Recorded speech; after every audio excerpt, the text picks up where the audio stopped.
नमस्कार। आज की कक्षा में आपका स्वागत है। आज हम उत्तरी अमेरिका में कृषि का अध्ययन करेंगे। ये आपका अगला टॉपिक है और हम इसे शुरू करने जा रहे हैं। कृषि से तात्पर्य है भूमि को जोत करके फसलें उत्पन्न करना। कृषि शब्द कृष धातु से बना हुआ है। कृष धातु का अर्थ है भूमि को जोतकर फसल उत्पन्न करना। कृषि प्रारंभिक काल से ही मनुष्य की आर्थिक क्रिया रही है, एक प्रमुख आर्थिक क्रिया रही है, क्योंकि कृषि से मनुष्य को सबसे आवश्यक जो पदार्थ है, सबसे आवश्यक जो उसकी आवश्यकता है, जिसे भोजन के नाम से जाना जाता है, तो जो भोजन है, जो भोज्य पदार्थ हैं, वो मनुष्य को कृषि से ही प्राप्त होते हैं। इसी कारण से कृषि मनुष्य की एक महत्वपूर्ण आर्थिक क्रिया रही है और इसी प्रकार से उत्तरी अमेरिका में भी कृषि का महत्वपूर्ण स्थान है। ये तथ्य अलग हो सकता है कि किस देश में किस प्रकार की कृषि की जाती है। कहीं पर कृषि जीवन निर्वाह के लिए हो रही है, कहीं पर व्यापार के लिए हो रही है, कहीं पर पशुओं का तथा दुग्ध उत्पादों का महत्वपूर्ण स्थान है, कहीं पर कृषि में खाद्यान्नों का महत्वपूर्ण स्थान है। तो ये जो स्थितियां हैं, जो भौगोलिक दशाएं हैं, वो अलग अलग हो सकती है, लेकिन फिर भी वर्तमान समय में जो कृषि है वो मनुष्य की एक प्रमुख आर्थिक क्रिया के रूप में बनी हुई है। उत्तरी अमेरिका में जो कृषि कार्य प्रारंभ किया गया वो यूरोपीय लोगों के द्वारा प्रारंभ किया गया था, क्योंकि सबसे पहले यूरोपियन लोगों ने ही जाकर वहाँ पर वनों और घास क्षेत्रों को साफ करके कृषि क्षेत्रों का विकास किया। उससे पूर्व वहाँ पर जो जनजातियाँ रहती थी, जिन्हें रेड इंडियंस के नाम से जाना जाता था, वो निर्वाह प्रकार की प्राचीन पद्धति से कृषि कार्य करती थी। यूरोपियन लोगों ने वहाँ जाकर के पूंजी लगाई, नई तकनीकी का प्रयोग किया और कृषि कार्य प्रारंभ किया। परिणाम स्वरूप वर्तमान समय में उत्तरी अमेरिका विश्व का प्रमुख कृषि उत्पादक देश बन गया है। विश्व के अधिकांश जो कृषि उपजे हैं, जैसे गेहूं है, मक्का है, कपास है, गन्ना है, तंबाकू है, इस प्रकार की खाद्यान्न और मुद्रादायनी फसलों के उत्पादन में उत्तरी अमेरिका काफ़ी अधिक महत्वपूर्ण है, अग्रणी स्थान रखता है। यहाँ की भौगोलिक दशाएं इस प्रकार की है कि यहाँ पर इन प्रकार की फसलों के उत्पादन के लिए आवश्यक दशाएं पाई जाती है। उत्तरी अमेरिका में वनों को साफ करके कृषि क्षेत्रों का विकास किया गया है। यहाँ पर वनों को साफ किया गया है, घास क्षेत्रों को भी यहाँ पर साफ किया गया है और उसके बाद कृषि क्षेत्रों का विकास किया गया है। चूँकि उत्तरी अमेरिका विश्व के प्रमुख औद्योगिक देशों में से एक है, औद्योगिक देश है, अतः यहाँ पर कृषि कार्य में लगे हुए लोगों की संख्या 10% से भी कम है। यानी अधिकांश जो जनसंख्या है, 90% लगभग जनसंख्या है, वो औद्योगिक कार्यों में लगी हुई है। मात्र 10% जनसंख्या कृषि कार्यों में लगी हुई है। इसके उपरांत भी इस महाद्वीप का कृषि उत्पादन में महत्वपूर्ण स्थान है। जैसा कि मैं आपको बताया था मैंने कि यहाँ पर उद्योग काफ़ी महत्वपूर्ण है, लेकिन उसके बावजूद भी यहाँ पर विश्व की जो प्रमुख फसलें हैं उनका उत्पादन यहाँ पर किया जाता है।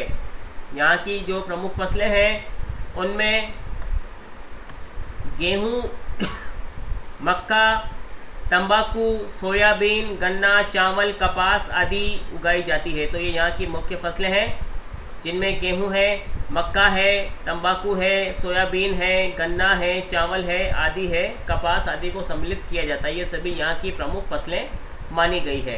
तो इस प्रकार से उत्तरी अमेरिका महाद्वीप अपनी विशालता, भौगोलिक विविधताओं तथा अन्य सहायक जो दशाएं हैं उनके कारण विश्व का प्रमुख औद्योगिक देश तो है ही, साथ ही साथ यहाँ पर कृषि भी महत्वपूर्ण स्थान रखती है।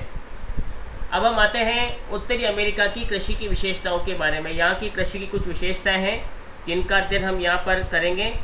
उत्तरी अमेरिका में कृषि की कुछ प्रमुख विशेषताएं हैं जो निम्न है, जिसमें पहली है विस्तृत तथा व्यापारिक कृषि।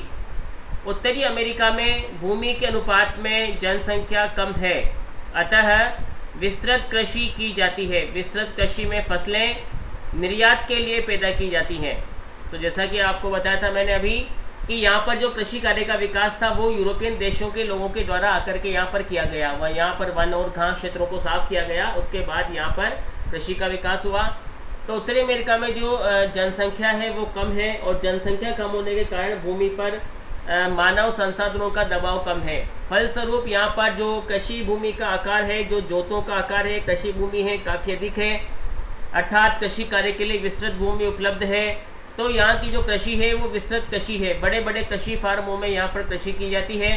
और कृषि फार्म चूँकि बड़े बड़े हैं, तो बड़े बड़े कृषि फार्म होने के कारण यहाँ पर आसानी से विविध प्रकार के आधुनिक यंत्रों का प्रयोग इन बड़े कृषि फार्मों में किया जाता है। साथ ही साथ यहाँ की जो 90% जनसंख्या है वो उद्योगों में लगी हुई है, केवल 10% जनसंख्या कृषि कार्य में है। इस कारण से भी यहाँ पर कृषि में जो है यंत्रों का प्रयोग पर्याप्त मात्रा में होता है।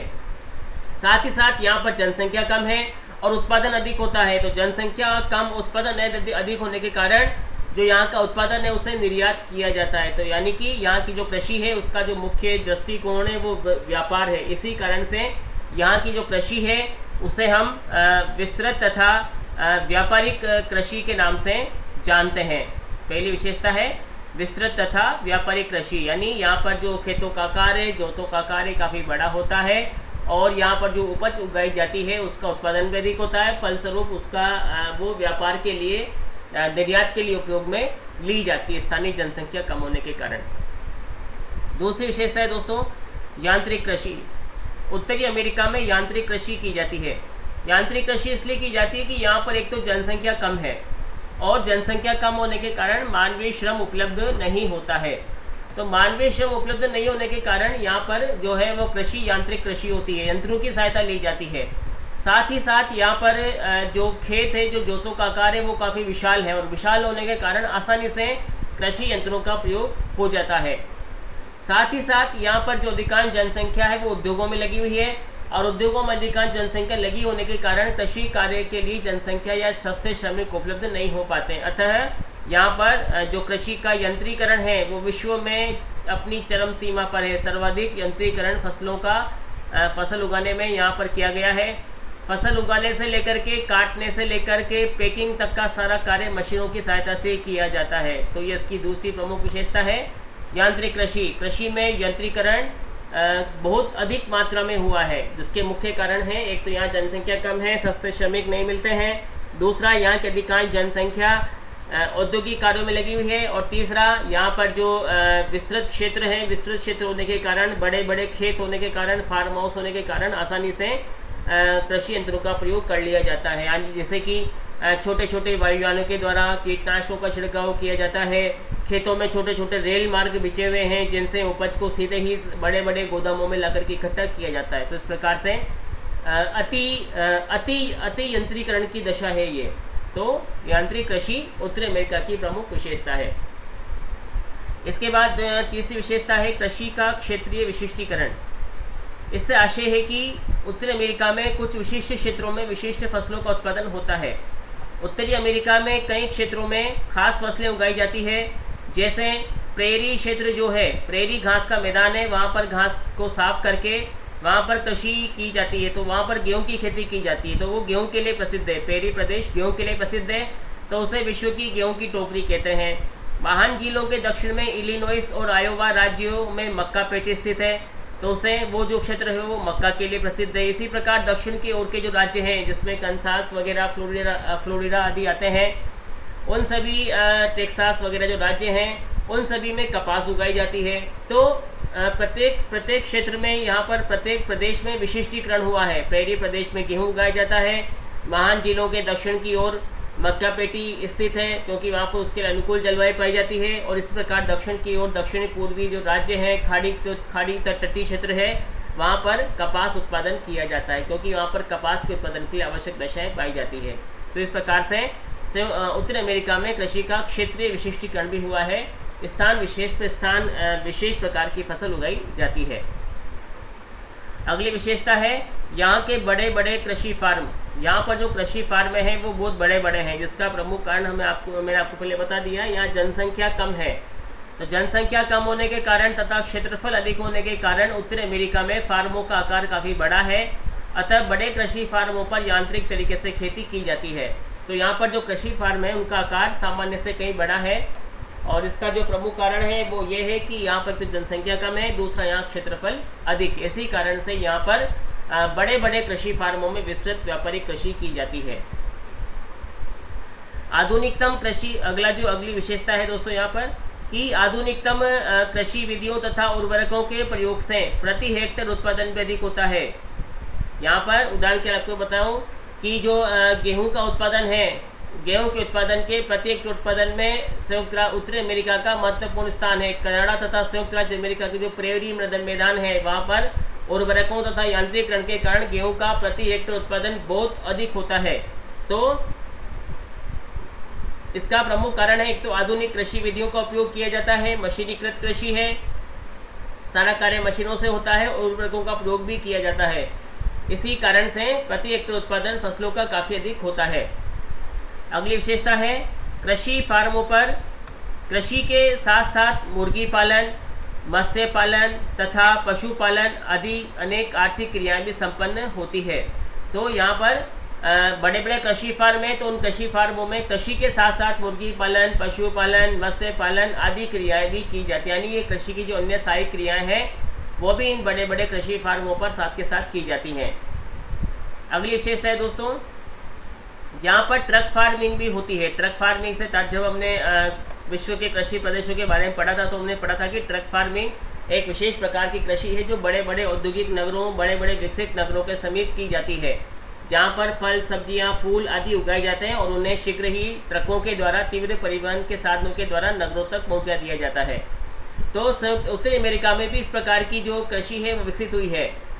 कनाडा में तथा उत्तरी अमेरिका, संयुक्त राज्य अमेरिका के जो अटलांटिक तटीय बड़े नगर हैं उन सभी बड़े नगरों में उनके निकट इस प्रकार की ट्रक फार्मिंग विकसित हुई है, जहाँ पर बड़े बड़े नगरों के निकट फलों की तथा फलों के साथ साथ यहाँ पर सब्जियों की, फूलों की आदि की व्यापारिक कृषि की जाती है और जिन्हें शीघ्र ही ट्रकों के द्वारा नगरों में पहुँचा दिया जाता है।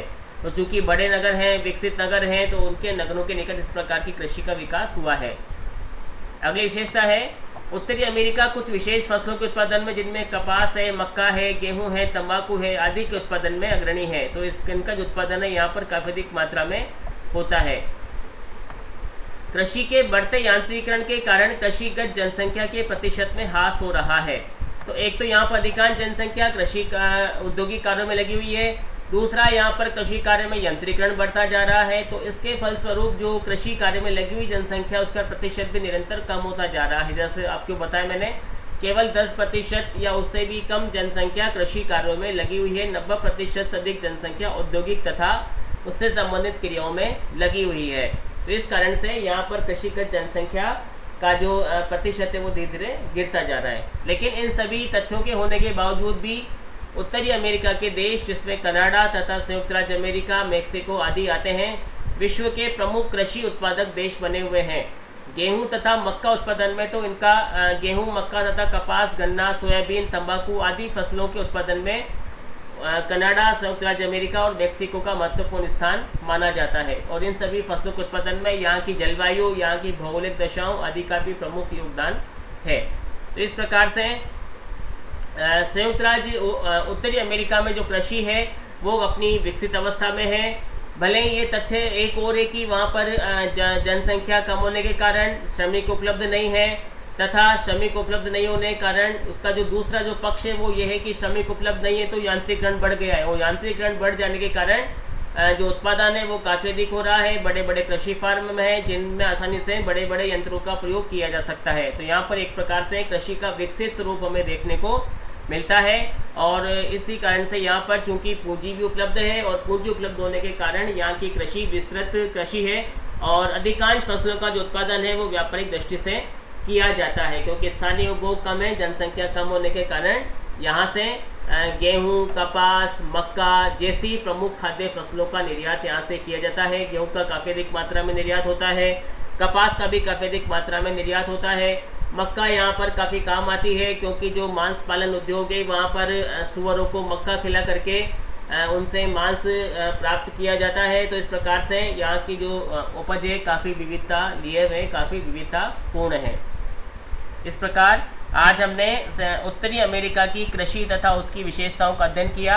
अब हम अगली कक्षा में यहाँ की प्रमुख फसलों का एक एक करके अध्ययन करेंगे, जिनमें गेहूँ, मक्का, कपास, तंबाकू, सोयाबीन, गन्ना आदि फसलों का अध्ययन किया जाएगा। दोस्तों आज हम इतना ही अध्ययन करेंगे। तो यहाँ पर जो एक छोटा प्रश्न बनता है वो ये है कि उत्तरी अमेरिका की कृषि की विशेषताओं का वर्णन कीजिए। तो कौन कौन की विशेषताएं हैं, किस किस प्रकार की कृषि वहाँ की जाती है, उनकी विशेषता क्या क्या है, इन सभी तथ्यों का अध्ययन इस अध्याय में हमने यहाँ पर समाहित किया है। आज हम इतना अध्ययन करेंगे दोस्तों। धन्यवाद। आपके जो भी प्रश्न हैं उन्हें आप यूट्यूब के चैट बॉक्स में अवश्य डालें। धन्यवाद।